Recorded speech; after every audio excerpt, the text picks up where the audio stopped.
Good evening, everyone. Welcome to the Community Resilience Project, Gaining Ground. In this evening's conversation with our esteemed panelists, we will discuss the themes within the film, Gaining Ground, and how we might explore ideas and apply solutions in our own communities. To join this webinar using a telephone only, dial any of the following numbers, and I'll read a couple of them off. 1-888-788-0099 or 1-833-548-0282, and then slowly enter the webinar ID of 926-4559-2485. As an attendee, your microphone is muted for the entire presentation. We are not taking open mic comments. You do not need a microphone, camera, or a screen if you only want to listen to the meeting, as this meeting is accessible by landline or mobile phone. If you're joining by computer, you may use the Q&A feature to type in your questions or comments. On the attendee control bar, you'll see the Q&A icon. In the lower left corner, you'll see audio settings. Then you'll see the Q&A icon, and in the lower right corner, you'll see Leave Meeting in red letters. If you're using a mobile device, the Q&A icon may appear near the top of your screen. In the upper left corner, you'll see Leave Meeting in red letters, the webinar ID in the middle, and then the Q&A icon over on the right-hand side. Once the presentation begins, if you're joining by computer, to see all of the panelists, you may need to use the Zoom control bar and select Gallery View. Depending on the size of your mobile device screen, you may need to scroll over to view whomever is speaking. If you're accessing this meeting via the web browser only, you will not see all the panelists at one time, only the panelists speaking.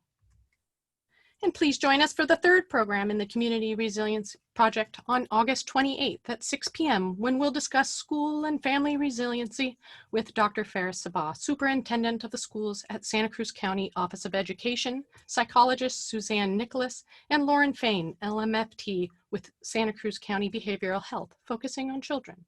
Register on our virtual calendar at santacruzpl.org. I'll now turn it over to our moderator for this evening, Martín Gomez. Thank you so much, Sarah. Good evening, everybody, and welcome to the event tonight. What's on your screen, I think, is pretty much who I am. I'm the Interim Executive Director for the Friends of the Santa Cruz Public Libraries. I want to welcome all of you tonight to the program, and thank you for joining us. I want to give a special thank you to the Santa Cruz Public Library for making this program possible. The Friends are very pleased to partner with all of you on this program tonight, and it's a topic that I think that all of you will find very interesting. You know, when we're working these days, if you're able to go to work, it's not always easy to find the time to take some time out and do some thinking. Hopefully that'll happen for you tonight. We're living in the midst of twin crises, a global pandemic and widespread unrest regarding the police brutality and racial injustices, and now dealing with the school issues for those of you who have children going back to school. These factors are creating turbulence and challenges in our personal lives and, of course, in our community. What does a community engagement look like in this new reality? What defines community in this case? This is what our two panelists will be discussing in tonight's conversation. By the way, we hope you've had an opportunity to view the film, Gaining Ground, on the library's platform, Kanopy. Kanopy is an on-demand streaming video platform for public libraries and universities. And by the way, if you got a library card, it's free. A lot of great content there, over 3,000 films and documentaries. All of those things can be accessible with your library card. And I think we can actually sign up for our library card online these days. For those of you who didn't have an opportunity to see the documentary, let me just give you a brief synopsis as it shows here on the film, on the slide. Gaining Ground explores innovative grassroots organizing efforts in Boston, Dudley Street. And over the course of 2 years, we'll follow a generation of leaders who work to prevent foreclosures, bring jobs to the community and opportunities for young people to one of the city of Boston's most diverse and economically challenged neighborhoods. It's really a very interesting film, and I think it provides a good context for the conversation that we'll be having with our panelists tonight. Before introducing the panelists, a little bit of our format. I think you heard some of this from Sarah, but tonight's conversation will run for about an hour. And we're going to invite all of you to participate after our panelists have completed their conversation. And you'll be able to do that by getting into the Q&A session, and we'll queue you up for questions. It's now my pleasure tonight to introduce you to the two panelists we have. First of all, I want to introduce you to Zach Friend, who everyone knows, I think, is a supervisor for County of Santa Cruz. Zach is our second district supervisor in Santa Cruz County. And he is, he just got reelected, so congratulations, Mr. Friend.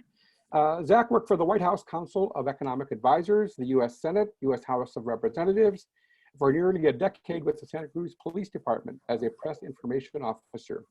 He also served on Barack Obama's presidential campaign as a battleground press secretary. So he has a book out on Message, which became an Amazon bestseller in the marketing category. He's known and seen often on news shows, including CNN, Fox News, CBS, MSNBC. In 2017, Zach was appointed by Governor Brown to the California Film Commission, and he still serves on that commission. Zach has a master's degree in public policy from Georgetown University and a BA with honors in history from the University of California, Santa Cruz. Once you go to Santa Cruz, I guess you don't leave. That's what they say anyway. And our second panelist for you tonight is our esteemed guest is Michael Watkins. Michael was born and raised in Oakland. Early in his career, he taught at the Alameda County Office of Education. He was a director of alternative education, and he built an extensive 20-branch program that was recognized with proclamations for his service. Next, Michael was the first African-American elected as Santa Cruz County Superintendent of Schools, a position that he held for 12 years. He served as the president-elect and past president of the of the 58 County Supervisors Association.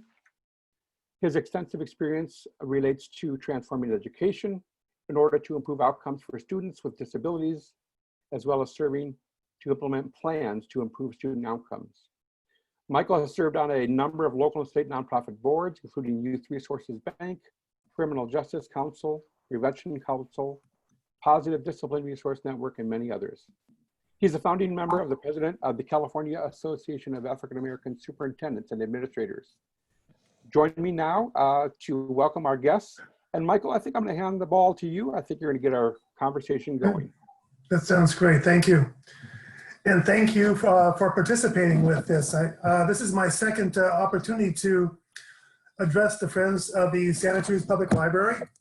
And I want to thank you for that. My first one was with Trevor Noah's book, Born a Crime. And what a treat that was for those who were able to read that book and participate in this gathering. So, or conversation, I would say.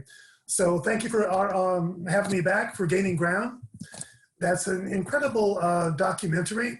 It's timely, and Zach and I will go into a number of issues that sort of expand from that documentary tonight. So thank you for joining us. And let me just say one thing.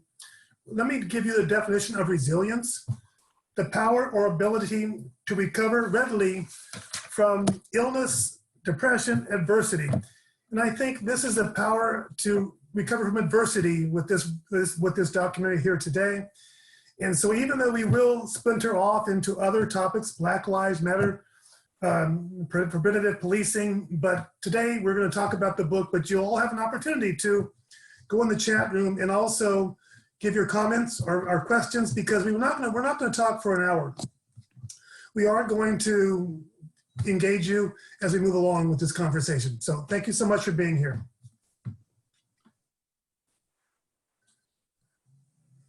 Now, Zach.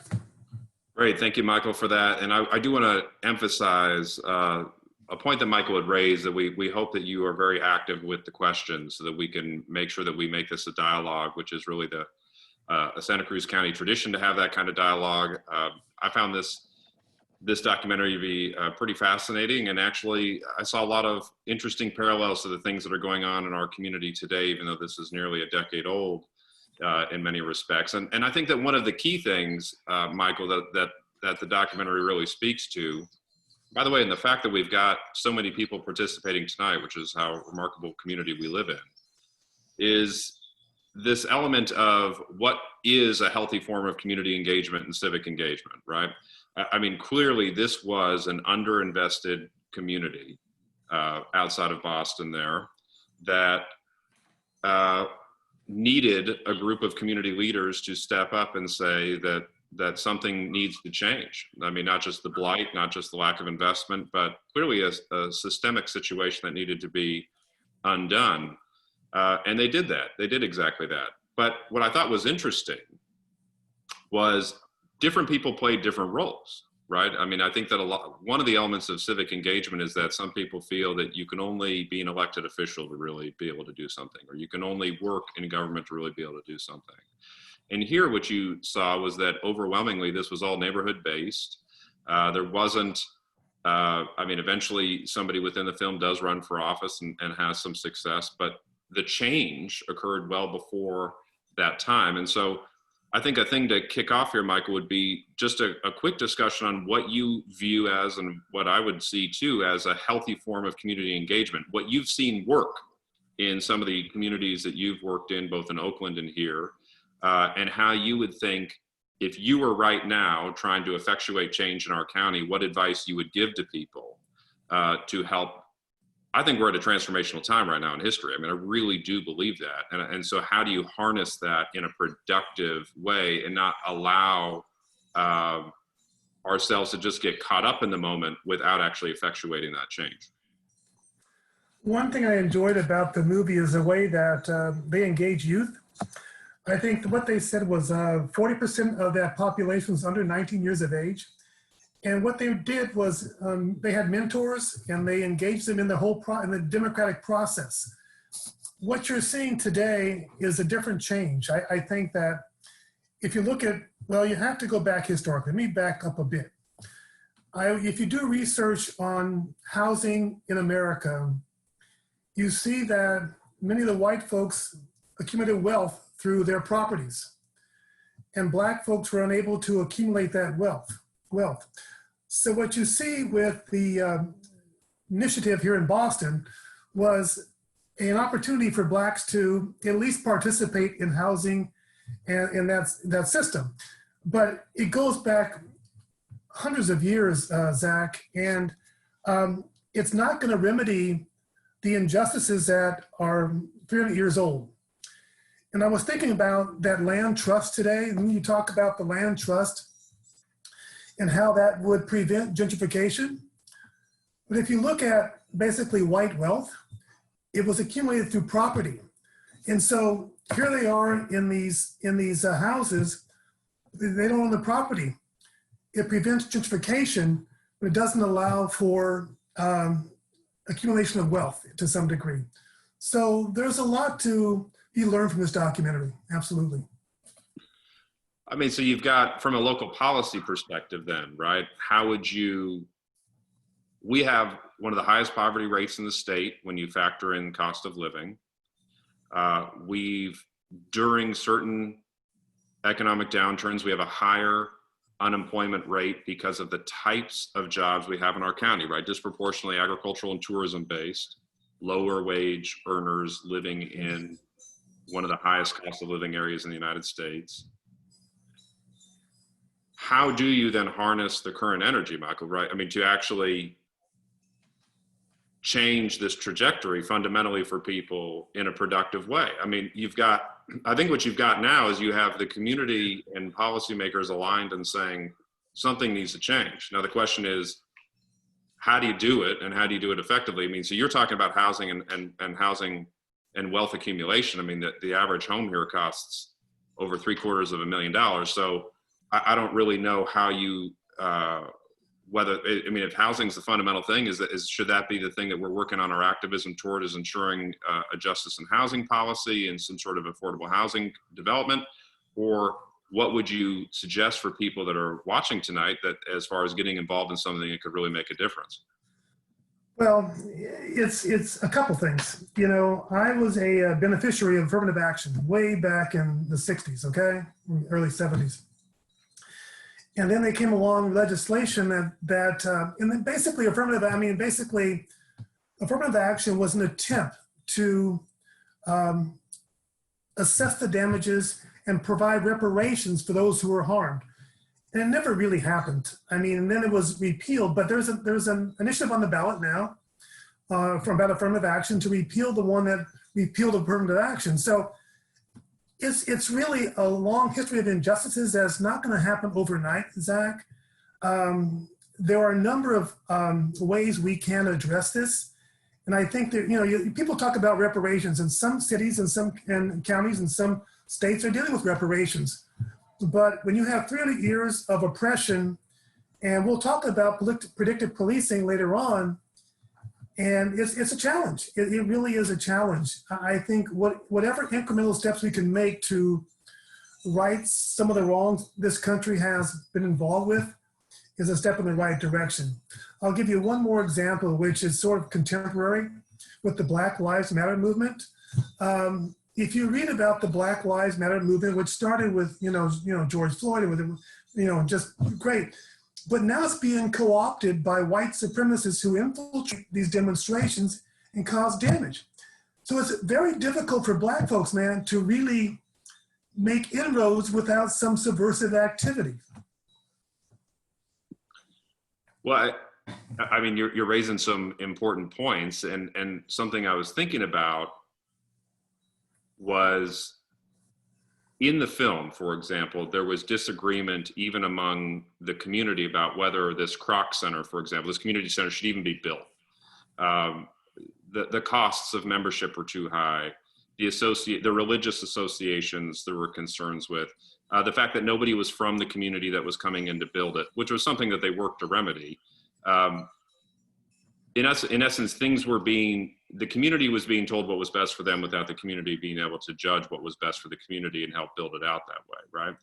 But with that said, I have found as a policymaker that one of the greatest impediments to change that I think that we would agree would help disadvantaged communities who have been systemically, even in our own county. So we got to take a step back. This isn't like some fantasy that occurs other places. I mean, right here in the Second District in Aptos and Rio Del Mar, these were redlined areas. These were areas that you couldn't even get financing for if you were a person of color to even want to buy a house, right?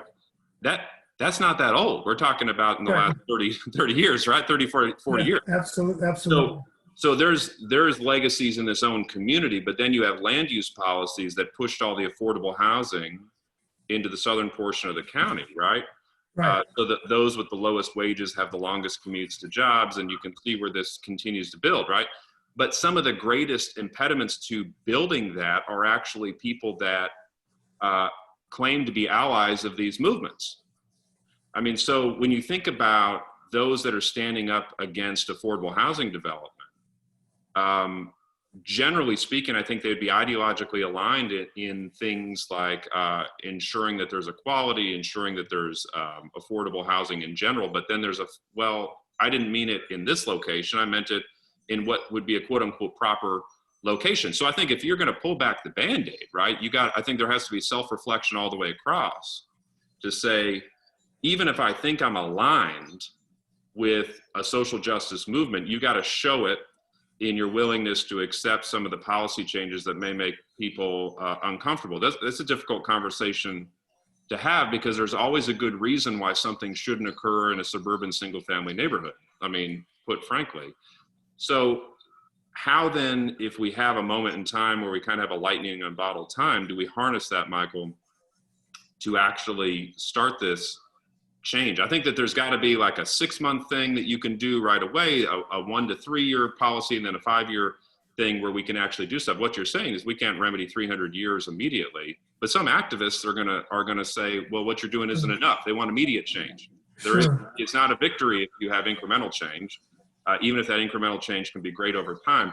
How do you then frame that in a way that actually harnesses this towards something positive, so our kids aren't having these same conversations in 10 or 20 years? Well, you make a good point, and I think that those of us, I'm on the left, you're probably on the right, but I'm on the left. Anyway, I think those on the left have to come together. I mean, let's be realistic. You saw the progressives, the ultra progressives, and so the moderates. And unless we come together and agree on some common ground, like they did in this movie, documentary. It's not going to make a change. So with that, I'm going to stop and get back to Martín. I know Martín has some questions that he wants to ask you, but also I see some on the Q&A right there. Martín?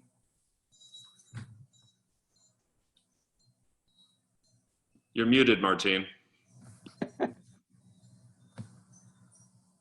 Hello? Here we go. Here we go. So we have a question here from one of our viewers. So we have this situation where we're physically limited to being together. And so much of what I saw in the documentary was about people working very closely together, mentors working with youth, folks meeting with the folks from the Salvation Army to try to kind of negotiate things, try to, you know, get people to understand each person's respective position. So how do you see working as a community to partner in this kind of COVID type situation? How do we do that? Well, let me start first and I'll hand it off to Zach. Well, thank you for the question, first of all. Honestly, as a former superintendent, I think COVID has made matters worse, and I'll tell you why. A part of the accumulation of wealth from property also has to deal with schooling. If you have high property taxes, you're going to have great schools and you can afford certain things. If you have low property taxes, you're going to have, you know, maybe poor schools. With this COVID-19, this pandemic now, you're seeing most of the education, and rightfully so, you have to go online, and you can, in my opinion, offer school face-to-face. But what that has done, what it will do, is further create that separation from the haves and have-nots temporarily. I do know, you know, because of what I've done, is that there are many homes that don't have access to high-speed Wi-Fi. There are many teachers who don't have the ability to really do distance learning. So to her question, or to his question, the problem is exacerbated right now with the haves and have-nots. So it's a challenge. I mean, you can't bring these people together like you would like to. I think what we can do, and maybe Zach can work on this as a supervisor, is look at how do we get access, and he maybe has, you know, to high-speed internet in these low-income facilities. I know Pajaro Valley's working on that, Santa Cruz working on that. But, and also train teachers on how to educate students and families. So it really is a major challenge right now, and I think we're all grappling with that. But it's something we have to advocate for that equity amongst these individuals and classes. Zach? I think that it's a great question, and what's interesting is that I think that it's to Michael's point that it's sort of highlighting this inequity. I'm seeing greater engagement by more affluent people in the policy process than I saw before COVID. So in essence, the shelter order has allowed people with technological access or the means and now the time, more interest and willingness to engage. I mean, to the point where I've seen my emails, just for example, are now almost 300 a day that I'm receiving from constituents. But I'm not hearing from my Watsonville constituents, to put this in perspective. And I'll tell you why. So the good of COVID is the sense that I'm seeing greater civic engagement. The bad of it is that it's just from one subset, right? So what I think is it's also exacerbated, and this is an interesting discussion from a policymaker's perspective, is that, I mean, right now what you're seeing is an explosion of COVID cases within our community, disproportionately within the Latinx community, right? And the rationale for it is, or the reasoning for it isn't that hard to figure out when you have a disproportionate number of essential workforce being the lower income workers who disproportionately are communities of color throughout the country. When you have the equivalent of congregate housing, right, where you have 15 to 20 people living in a house because of a lack of affordable housing in Santa Cruz County.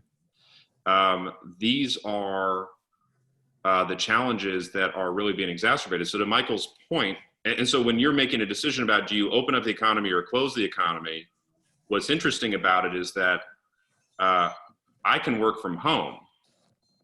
But somebody who works in the agricultural fields or works in our local hospitality industry can't. So you're basically making somebody that's lower wage make a decision, especially because there's no federal protection right now. There's no money coming in. They're, you know, they let the benefits expire and on and on and on. You're making them choose between the safety of their family and themselves and having money, like any money, like living money. And that's the impossible sort of Hobson's choice that I think a lot of electeds are trying to deal with across. And of course, the people who are really pushing you to make that decision don't have the same skin in the game because they're able to work from home or they have opportunities that others don't. And so to try and represent those interests, and this is the same thing that Michael and Dr. Sabab had to deal with. From a school standpoint, it's one thing if you have high-speed internet access, or for that matter, a computer. But if you rely on the schools for your meals, if you rely on the schools for all of your technology, even though PVUSD has done a lot to try and supplement that, realistically, you're going to have a lot of kids that are going to be home alone without adequate technology or nutrition as a result of what's going on right now. And so it highlights everything from housing inequities to technological inequities to job type inequities when you have a situation like this. And just one last comment. I think the initial question was, how do you organize in this environment? If you have the technological and financial wherewithal, you're going to organize. You look on Facebook or Twitter, they got groups for everything. And people, it doesn't matter. But like Zach was saying, it does eliminate that working class or the lower class from participating in that whole process. So it's a challenge right now. I'll answer that question. We'll take one more question from the audience. Martín, then we'll go back to you. Okay, let's take a look here. What's in the question box? So I'm thinking about the land trust in the film. There was a program that built homes at low cost and mandated that the homes would not be sold for profit. While this doesn't build wealth, it does allow low-income folks to purchase their first home. That program evidently was discontinued. Can it be resurrected? And do we have a land trust program here in Santa Cruz County, and how does that work? I can speak to what we have here in our county. We have Measure J program, which is a deed-restricted affordable housing program, which has was very similar. It wasn't the same type of land accumulation and housing development, but the county does purchase homes and put into the Measure J pool. And but you only are allowed to, the appreciation is capped. And so if you do buy that as your house and you're able to sell it at some point, you can have a sort of a minimal appreciation. So again, to Michael's point, you don't get the wealth or intergenerational transition of that, but you do get stable housing. So that's the trade-off in the sense that you get generally a new home, generally in which is good in now a diverse neighborhood of locations. So it's not where all affordable housing tends to be disproportionately concentrated in some areas in our county. It allows for people to also live and have access to different schools and different school districts potentially, and different job opportunities that might be within walking or biking or bus distance from that. But you know, in the course of the 40 years that it's been in existence, it's built only 500 units during that time. The funding stream has, although it's housed much more people than that. I think we can all agree that it's inadequate even for what it is. And so we would need a pretty massive infusion of funding. And there was a ballot measure that was not approved locally to help do this a couple of years ago in 2018 to help construct a significant amount of affordable housing. I just think that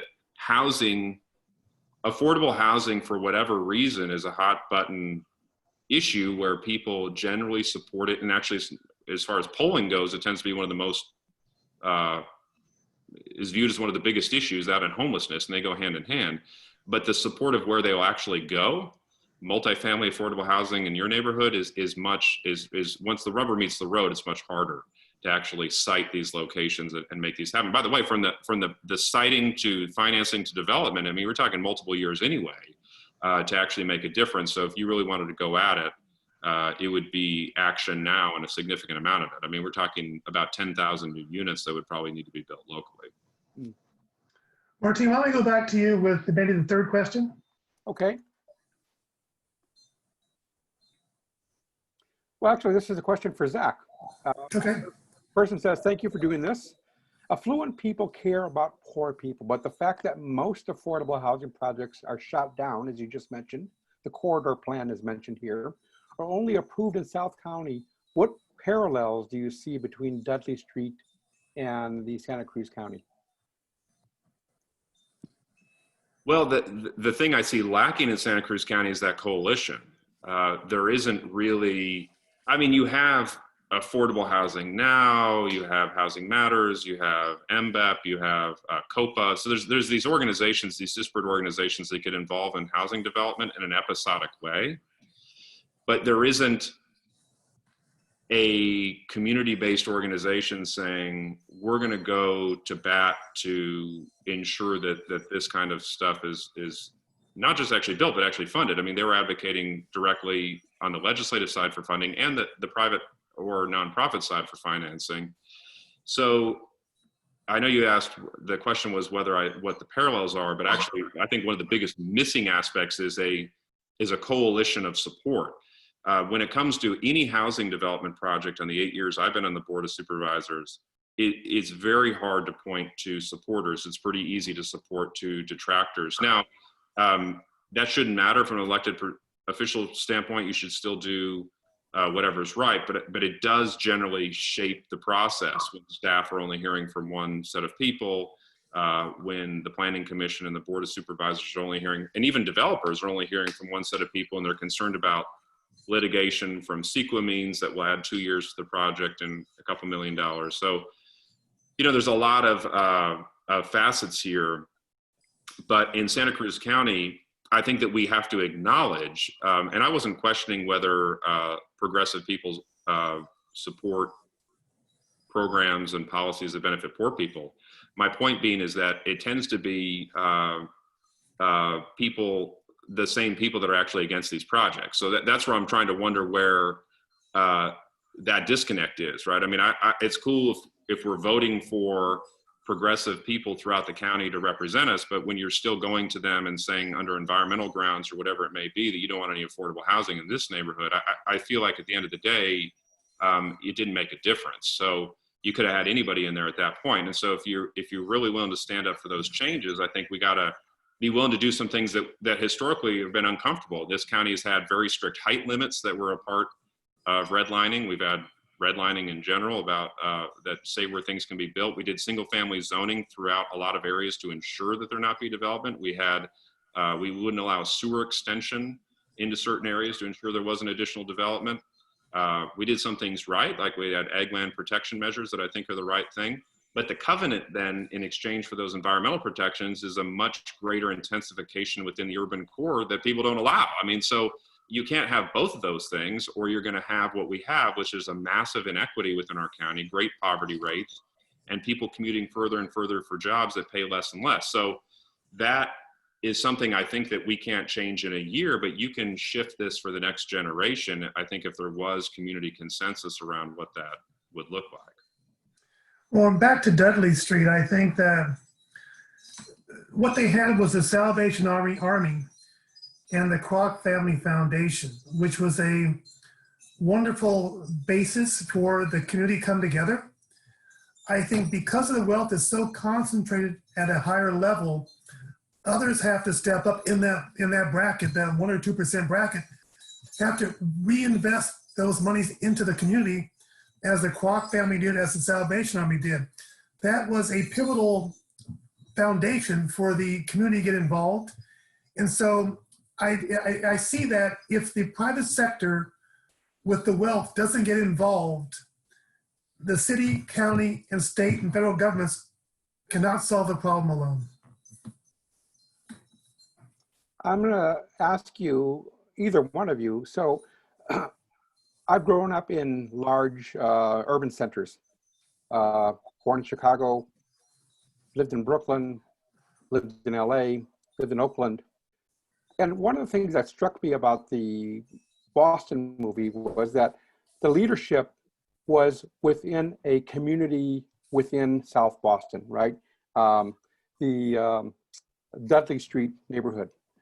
And when you talk about, you know, the geographic spread, if you will, in Santa Cruz County, I find it hard sometimes to figure out where is the center of community activity. I mean, you can look at downtown, you can look at Aptos, you can look at all across the county, but it seems like it's maybe a little bit more challenging to kind of create this community coalition when we're so spread out. And maybe I'm just being naive about that. I guess it could happen anywhere, but I have not seen that kind of coalition building in Santa Cruz County, with a few exceptions, of course. Anybody want to speak to that? You're right. There have been a few exceptions. I know that the Beach Flats neighborhood came together, to really make some changes in the Beach Flats. It was challenging. I mean, you have low income, very impoverished people living together, mostly the Latinx down there, but they came together to have a voice in their Beach Flats community, around the gardens or housing around there. It takes a voice, it takes someone to really coalesce these, it's the same group, not disparate group, but that group within their community. And what was interesting around the Dudley Street initiative was the young folks. I mean, really how, being an educator myself and working in schools for so long, with the student has a mentor or they feel empowered, there's really no chains that can keep them down. I mean, so what they did was empower the next generation. And I think that's what we have to do in this community as well. And again, going back to COVID, it makes it much more challenging because of the technological differences with people who want to be engaged.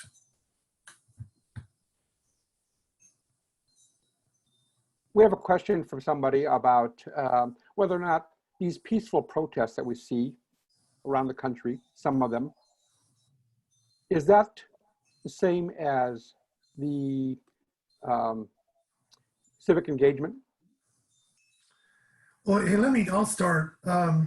Look, whoever addressed that question, Black folks have felt that knee on their neck for many, many years, and it coalesced at this point in time. I grew up in Oakland. You mentioned Oakland, around the Black Panther movement. And they were, they weren't a revolutionary group. They wanted to make change in the Black community. They had schools, they had free lunch programs. And it's sad to see that we're still trying to fight for crumbs in a way.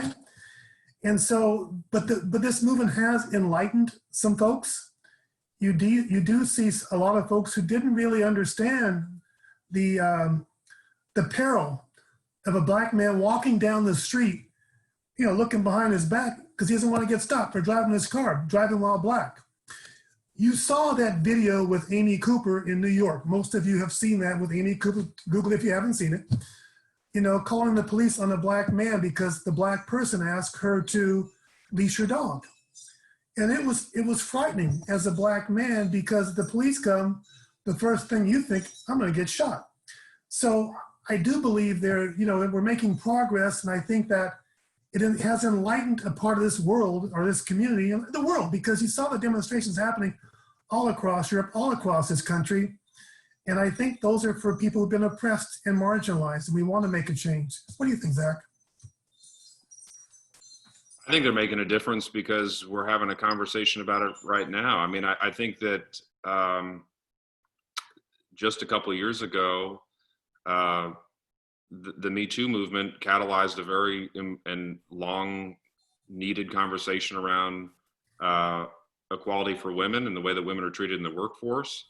And I think that it's unfortunate that it takes these high profile incidents to do it, but what I'm seeing is an opportunity for change right now. And the protests are part of that community conversation. I mean, that's American history. I mean, it's world history, right? I mean, peaceful protest is a way when the voices aren't being heard to try and amplify your voice. Back to the very first point that we were raising about what a good, healthy civic engagement is. If I had a fear out of all this, it's that it won't be harnessed into something that actually effectuates change, because you don't want to just leave it to policymakers throughout the country to make a determination of what needs to change. And I think that there needs to be a greater diverse set of voices at the table. I mean, we were just talking about that with housing, of who comes to the table to discuss that. In this case too, I'm concerned that someone may look at the inequity and demand immediate change. And even though they're right on the issue standpoint, it may not be possible to just build 10,000 units of housing and address any kind of police issue or any kind of behavioral health issue or funding inequities in one cycle, and people will feel turned off by the system. When I worked for President Obama, I actually saw that happen. You had a lot of youth who became very engaged in the movement, who became immediately turned off by the slowness of Washington, D.C. And by the way, there was an obstructionist, I mean, this is a very political statement to make, but I felt that there was an obstructionist party there that was exclusively trying to make him a one-term president. But that's the process. The American system, democracy, is actually designed to move pretty slowly. It has a lot of checks and balances, but there are inflection points where then a lot of change can come from that time. I think that's where we are. And I just want people to help us push that wave forward, even if it's a slower moving wave than people may desire. Because I don't want to lose this opportunity for the next generation. I don't see massive changes occurring for me in the next 2 or 3 years or our generation here, but I do see it for my kids and Michael's kids and grandkids. I actually see that if we do it right. Back to you, Martín. So just thinking about what you were just talking about, this kind of relates to the other question having to do with the challenge of organizing in the age of COVID, but also the idea that I was thinking about the documentary, I think it was made in 2012. And, a lot has changed there technologically, and especially on the social media platforms, and how people are now, some groups very sophisticated and kind of rallying, participation that way, whether it's a crowd sourcing or other mechanisms.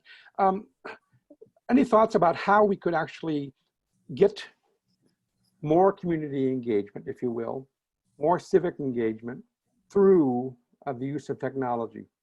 Michael, any ideas about that? Well, I first think that we have to, and I think the schools locally are doing a good job about getting access to the lower income communities. But we also have to go back and train teachers, parents, as well as students how to harness this medium.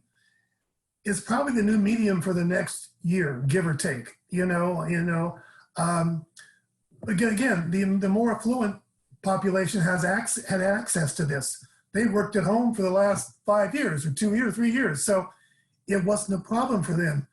So schools have to really think about how they train teachers, principals, and how they do business differently. I know that some areas are trying to use the face-to-face and hybrid model and using the community to help access that model with social distancing and masks. But I do think we need to have some human contact as best we can.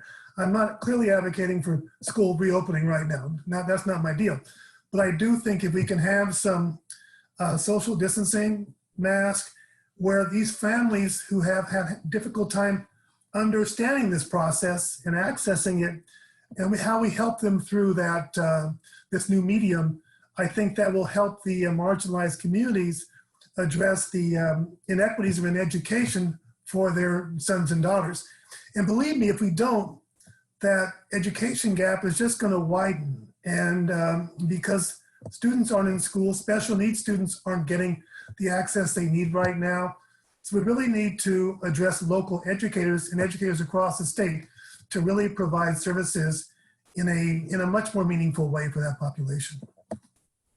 I just want to give a shout out to my professional community, which is libraries. And, it used to be when they were open, we'd be highly used by people who didn't have access to the technology. getting instruction for some of the seniors and other folks who might be new to the technology. That's not available to us right now, and we're all looking forward to when the libraries can open again.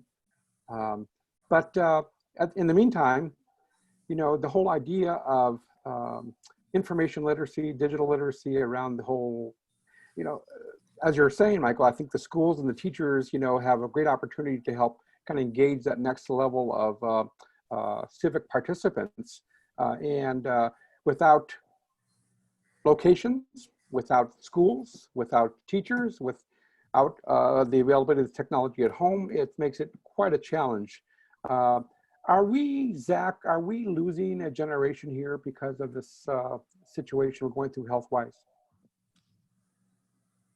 You know, I don't know yet. I mean, I'll tell you this. I was asked recently by someone whether I agree with some of the people that, in essence, write me nasty emails, disappointed in the government response to this. And I said, I really can't blame people who, maybe I don't appreciate the tone all the time, but the reality is this is something that really only can be, the problem is so large, you actually need government to play a leading role in this. Just to put in perspective, when you think about the bills that are going through Congress, the cost of them alone are more than the valuations of all of the massive technology companies combined. And this is a single allocation of funding, to put it in perspective. And we really actually aren't doing a very good job across the country of containing this. So what I'm concerned about is not just that we're losing people from an education standpoint or a health standpoint, but also from a confidence in any sort of parent system standpoint. And I'm not naive to think that systems aren't broken. I'm not naive to think that people haven't been pushing against the system for a long time. And we have elected leaders that are actually a reflection of that. It's just that you still need the institutions to work. But you can tell now when they don't work how bad things come out, right? So what I think that we're going to see is, I've always felt that the worst of what we're facing is actually still to come, because there were a lot of these stopgap measures that were put in place initially, things like eviction moratoriums, some income supplements, some things that propped up businesses. Well, it's clear that the federal government isn't really, that at least the United States Senate isn't really interested in maintaining some of these things. So I think that what you're going to see is larger unemployment, people losing their homes, people losing their rentals, people losing their jobs, and then being forced into markets that they can't find anything to supplement this. Increases in homelessness, greater strains on the social safety net that's been cut by the state and federal government sort of across the board for the last 25 years. So that's not a really uplifting answer to you, Martín, but I think that I don't see, I think that we're going to have to build out for a generation. You know, in the Great Recession, we lost a college-aged generation for a long time to abnormally low wages, and their inability then, because of work experience, to actually work their way out of it, and the massive debt that they had as a result of it. So I think what you're facing now is a similar situation, but on a grander scale, where it's going to impact a lot of people for a long time, absent a pretty significant federal investment. I mean, that really would stave off a lot of this. And it seems like the best it's the best moral policy, but for whatever reason, people don't govern by that.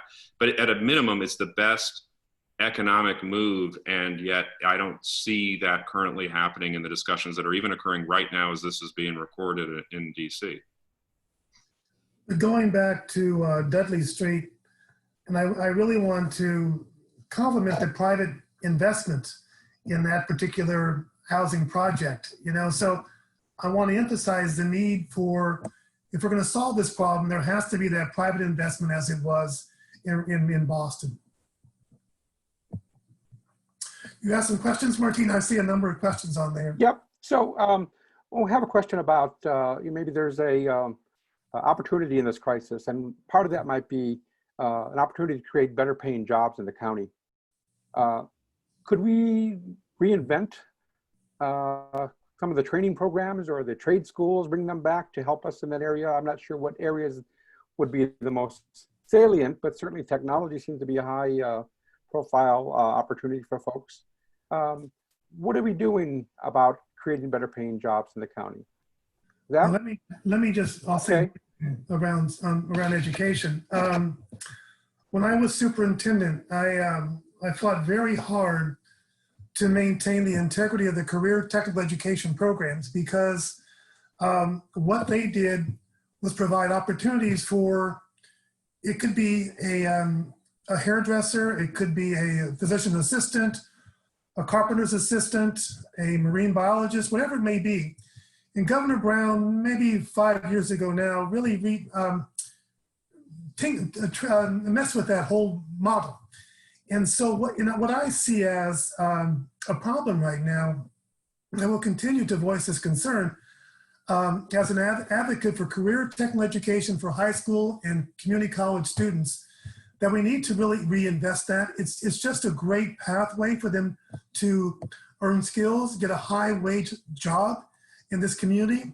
And that's been, especially now with the pandemic, you can't, can you imagine trying to operate a career technical education program with students who need the hands-on experience to learn how to be a physician's assistant, or how to learn to be a marine biologist, or whatever else it may be, or a carpenter.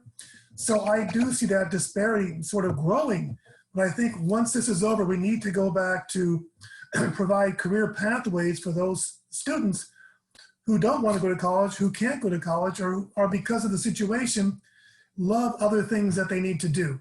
I was very disappointed in Governor Brown's retooling of that program, but I think we need to rebuild that as soon as this pandemic is over.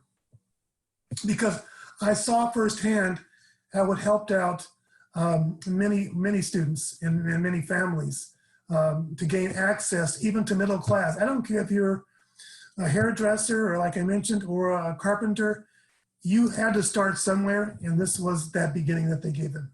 So it's possible. Any thoughts from you, Zach?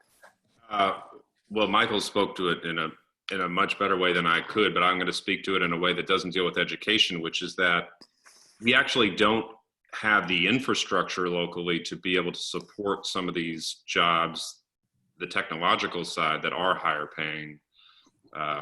We have 30,000 people that commute over to Silicon Valley, which is the greatest income generator in the history of time. I mean, that's not hyperbole. Right now, we're living adjacent to, and actually part of, the greatest wealth generator in any point in time in world history. And people commute to some of these technological companies that they're one of the reasons that they're not unable to work locally is because we don't even have the broadband capability for those companies to locate satellite offices, or for people to work from home. To a point Michael had made earlier, you can drive 1 mile up Trout Gulch here in Aptos, and you're unable to, based on your satellite internet, even submit a homework assignment to Aptos High right now because of data caps. So, and it's not a third world situation, right? I mean, that's a infrastructure situation, and it would be an entire conversation to explain the reasons why, and why there's a lack of investment, and the work that we've actually done at the county. It's not popular, by the way. I got to say, people fight when we do things like broadband and cell expansions for a lot of reasons that have nothing to do with what they're actually for.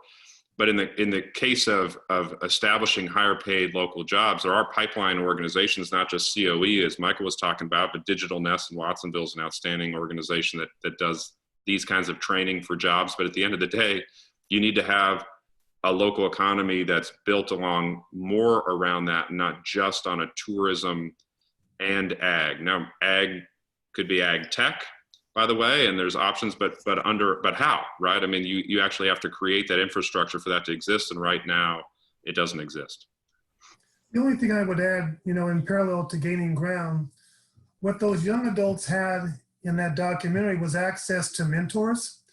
I think that mentors and apprenticeship is key to that younger generation who may not go to college. And I think it was key to that whole transformation in the Dudley Street initiative. I'm going to ask Sarah Jones, who is one of our facilitators, if she's gotten any other questions that we may not be aware of. Sarah, are you there? I am. All of the questions are in the Q&A.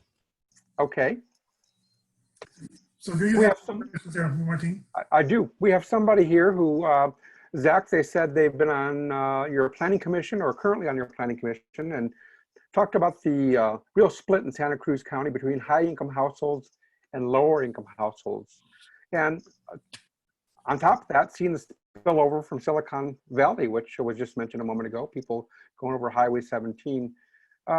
We need to recognize that we're turning into a have and have not community more than ever before because of a variety of factors, but those were called out in particular. What do we do? How do we organize around that? Well, it's an unpopular thing to say. We need to build a heck of a lot more housing than we currently do, in particular, lower cost housing, and harmonize it throughout the county so it's not concentrated in one section. So one of the things that has been an interesting thing to note during COVID is that as there have been some people able to work from home, commutes on the highway have been much better for those that are in the lower wages that have to do these longer commutes, which is an interesting reminder to me that sometimes the solution to problems isn't as expensive or complex as we like to make it. So for example, we talk about massive infrastructure investment. We need it. I mean, I'm all for widening the highway, which is also not a popular position, at least in the city of Santa Cruz anyway. But what we need instead is people not living 45 miles from their job, right? And so you actually have to have affordable housing closer in. You have to have opportunities for people to work from home in different sectors so they don't rely on these other kinds of jobs. And to my planning commissioner, Melanie, who asked that question, who has cast a vote every single time, I know, for every affordable housing project that comes in. I appreciate it, because no one's going to know who voted for those projects in 5 or 10 years. And no one's going to even remember the opposition, actually, by the time they're built. That's the interesting thing about this. And the Dudley Street, what was interesting is that there was people who didn't support some of those changeovers, but then by the time it was actually built and the families were moved in, nobody seemed to remember. And we have to remember that what we're doing is for people in the future. But there was one interesting caveat, one interesting story to that. I was giving a talk about how high our housing costs were, and a gentleman raised his hand to say that he moved here because of how inexpensive it was. And so I said, well, please tell your story. He said, well, I was living in Campbell with my wife and kid, and we would come over to Santa Cruz on the weekends, and I was able to buy a home here for $400,000 less than I could there. So I just figured I'd do the reverse commute. Puts it in perspective about that spillover effect. That Silicon Valley makes this area look inexpensive, and to us, this area is just astronomically, because it is astronomically expensive. So I don't know how we address the spillover effect other than we have to ensure that local residents have access to low cost housing. And right now, that the waiting list for Measure J is in the hundreds and hundreds and hundreds of families. Not only low cost housing, Zach, but I think one of the parallels is around jobs. I think what happened with that Dudley Street initiative was that group mandated that they hired 51% of the people from that community. And so I don't know, for example, on jobs that we have here in Santa Cruz County, do we demand or do we require that they hire locally? And I think that would also help some of the local families if we had that mandate, really, not 100%, but really let's invest in our own community. You want to respond to that, Zach?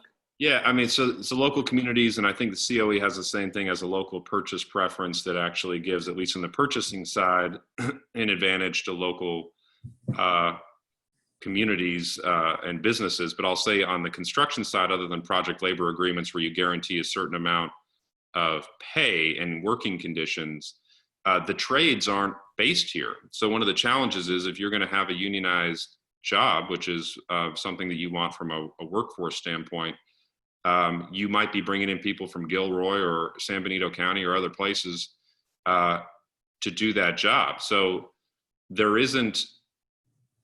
I mean, one of the challenges, Michael, of a community that's pricing everybody out and forcing people to move to Salinas to work in Santa Cruz County is the fact that who defines a local community now of employees? We don't have the same labor force options now because some of the things that we've done historically in policy practice to even do what was done in Dudley Street. And I'm sure what I would hear from a developer, I mean, it's what they would say no matter what, is that, look, the costs are already astronomically high in California. What we have here that they didn't have in Boston is they have CEQA, right? So you're going to add on a massive amount of permitting costs, lawsuits that are guaranteed from affluent communities that don't want these kinds of development. So the thought of, well, in exchange, you also have to add additional costs through labor is already challenging enough, but we have state PLA requirements that that do what they do. But I don't know if realistically you could build in a 51% locally and also have it be union labor and also have it be where it actually gets constructed in a county like this. Hey, if we can, put me on the record of being all for it, man. But I mean, most projects don't pencil out now. At least, you know, that's why they're not getting built in part. And so I don't know if that's possible. Okay. So both of you have, you know, experience in institutional environments, whether it's the county government or Board of Education. I have to think that in the work that you do, or the work that you did previously, Michael, even thinking about it now, there are some pretty big policy issues that if you had a magic wand, you'd like to be able to go ahead and say, you know, let's change this because of our situation, because of the health crisis, because of the racial inequities that are being talked about. And, you know, what's on the top of the list? Are there one or two things you'd like to do? I'll turn it to you, Michael, first, just because you're not in office right now.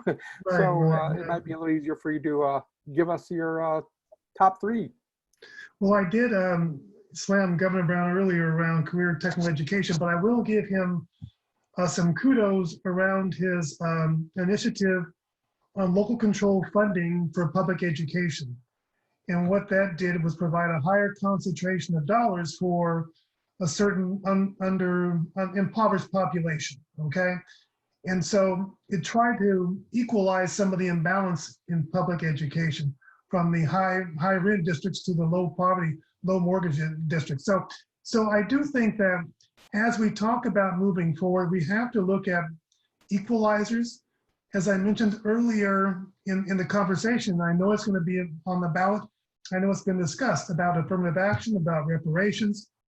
We have lost multiple generations, you know, from, you know, in many communities from our policies, as we talked about earlier. So how do we right that wrong? I know it's not a popular discussion because there are those who say, this didn't happen on my watch. It happened on my grandfather's watch or his grandfather's watch.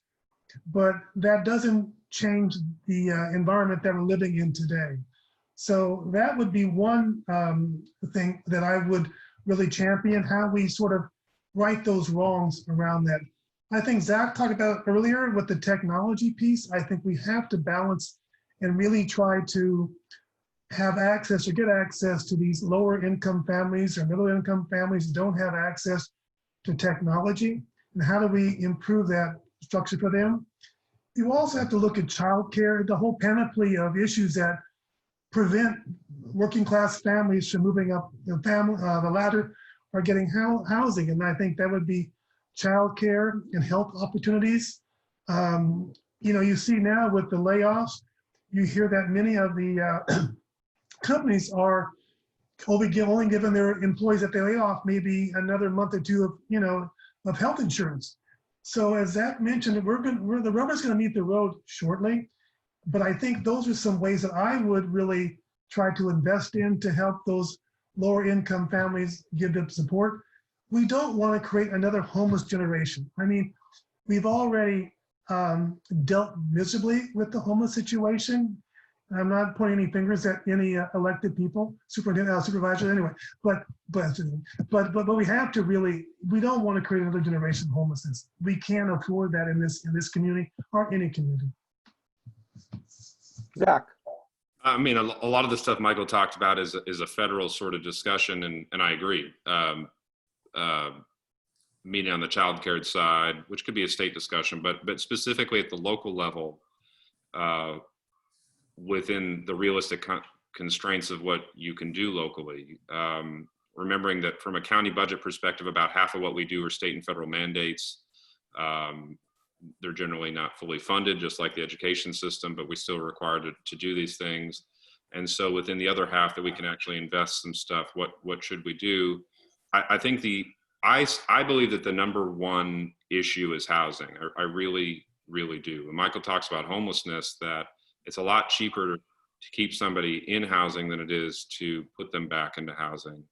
And there are a lot of issues that come along with somebody being homeless. Generally you will have a gap. You'll have everything from credit issues to job gaps to, it just becomes a significant amount of issues you have to deal with to even get somebody back into stable housing. But so I'm all for things that prevent evictions. I'm all for, especially financing. I'm just saying it's a lot cheaper.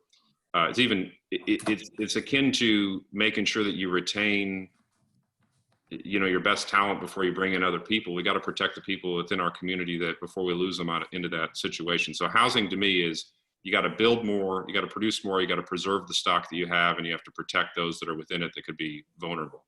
So some affordable housing have covenants that expire, including in our own county, where you could be putting thousands of local residents at risk of losing their affordable housing protections just because they were built for a certain number of years. So the county is going to need a funding mechanism to protect those people. We're not building enough. That's the production standpoint. And as a community, we have to be willing to put it anywhere and everywhere. And then just a preservation of those that are on the bubble. People are working 2 or 3 jobs just to make the rent now. An average worker needs to earn $70,000 a year in our community to afford a 2-bedroom apartment, which is not the median wage, to put that in perspective. So people are working multiple jobs. Now they're either furloughed or don't have a job at all. So housing to me is Martín, honestly, is number 1 through 3. I really would say, because everything to me is based on that.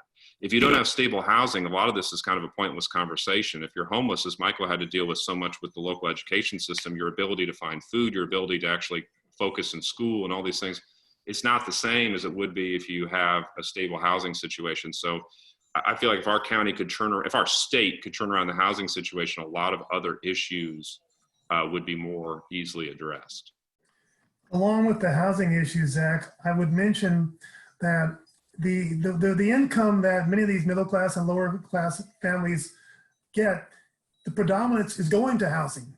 So we also need to look at how they can buffer up, the food insecurity, or like I mentioned earlier, the child care, or other areas where their income doesn't go predominantly into housing. That's what I mean. So if you're paying $70,000 a year for housing, there's no money left over for these other issues, right? And at some point, when you're not investing in some element of your life, it's going to come back, right? It's no question. Sorry, Martín, to cut you off there. No, one of our viewers is bringing us back to Dudley Street for a moment. And I want to mention that when I was watching it, I felt that there was a little gotcha moment at the end, because the issue of having access to the Salvation Army Community Center, the membership fees became an issue, right? And it was like, I was thinking, my gosh, these people work so hard, and it looked like they, tried to make it all work out. Anyway, I don't know how they actually resolved that in the end, but the question that is coming across the screen here has to do with the teens in Dudley Street. And it was pretty interesting to see one of those teens as a young kid on film, and then you see him kind of grow up, and he ends up becoming community activists. And I don't remember if it's the same guy who actually won office. But so what can we do here in Santa Cruz County to really engage teens? I'm going to leave that as our last question for now, and we'll be thinking about any summary you'd like to make, but that's the last question we'll take this time. So teens, Michael, you work a lot with teens. Yeah, I have. I started out working in a inner city middle school, junior high school, predominantly Black. And my first day on the job, I saw a student get stabbed with the ice pick really close to his heart. And I was like, so that was my life. And then I ended up working in juvenile halls and getting back down here. But what I do see is creating opportunities in public education. What I was able to do as a superintendent, even before as a superintendent, was create a number of niche schools, different types of schools for different types of students, where they would get maybe the social emotional learning that they needed. They would get the career technical education support they needed, and the academic support they needed to really thrive. And I think we need to build their confidence and their self-esteem and provide them with pathways or opportunities, either via through mentors or work experience or apprenticeships, they work. And I think that's what you saw in Dudley Street. They had mentors. They had people who sort of believed in them. And, if you don't have that, they're going to flounder. I mean, especially now during the pandemic where they might be stuck at home with their parents, and that could be a tense situation for many adolescents who don't have access to their peers. So there are some challenges, but I think all of us as adults and the Friends of the Library need to seek out, either through other volunteer centers or CASA or whatever else it may be, how you can help that next generation feel good about themselves. And that's what I try to do as an educator, and implore my teachers or embolden my teachers to really build the self-confidence. I saw you saw a lot of self-confidence in the Dudley Street initiative. They believed in themselves. And one of the main things that was really touching is when they voted to really lower their income, their wage from like $10 an hour to $8 an hour, so more people can get a job. I mean, that really is democracy at work. And that is, Zach was talking about having a heart earlier, or having people with a moral compass. They developed that generation where those students had a moral compass. And they said, look, I want my fellow friend over here to have a living wage or a job as well. So those are some things that I would address. Zach? It's hard to add much when you have a national expert on it as on the panel, which is Michael Watkins. I will just add that you have to give what they did in the movie, or it's not a movie, what they did in the documentary is they gave those kids agency today. Right now, a lot of this is like, you hear all this, that the kids are our future, but they're really our present. And if you don't give them agency and meet them where they are, I think that we're going to continue to struggle. And I think that, and hey, they're more technologically savvy than any of us. So, I mean, I think that they can help, and also more diverse, more tolerant, and a lot of things that this country needs to be and is becoming and should be as far as our vision goes. So I would like to give them the agency now. I haven't succeeded as an elected in having a significant increase in our local process, and that's something that we could do a better job of. I do think that government is, I mean, they teach it for one semester in public schools. I mean, I think we could do a better job of also making government more relevant for people, and recognizing you can have it be an agent of change. It's not the only agent, but I think it is a valid agent. But I think that it's not also viewed as something where people have faith that it can do something. And I think that in the education system, we could do a better job on that as well. But give them agency today. Don't wait for them to reach some magic age. They should have agency today. And like that halo, oh, there you go, Zach. Anyway, go ahead. Go, Martin. I'll go to you. No, go ahead. Go ahead. No, I was going to say that, if you're watching documentaries, I watched one yesterday, just the beginning of it, but it's about resilience. I mean, this is, we saw what happened on Dudley Street, but it's on Netflix, and it followed the community college in Oakland, their football team. And you talk about resilience. These guys are living in their car, working at McDonald's, and making the football team. And I think they won in 2018. But for those in the panel right now with access to Netflix, and maybe it might be on Kanopy. Look up Laney City U, Last Chance University. It's an amazing story about resilience, as we talked about that. Well, I want to thank both of you very much. One of our people here had a question saying that it was obvious that both of you are very committed to family and community, and they wanted to thank you. I share that. Thank you for your time, your ideas, your thoughts, your conversation.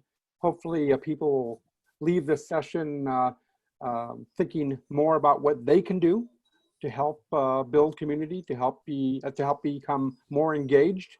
There's certainly a lot of issues out there that need our attention. So on behalf of the Friends of the Santa Cruz Public Library and the Santa Cruz Public Library, I want to thank you both for your time, and thank you all. See you next time. Thank the participants as well. Thank them for me as well, okay? Will do. Thank you. Bye, Zach. Bye, Mark. Nice job, Martin. Bye-bye. Thank you.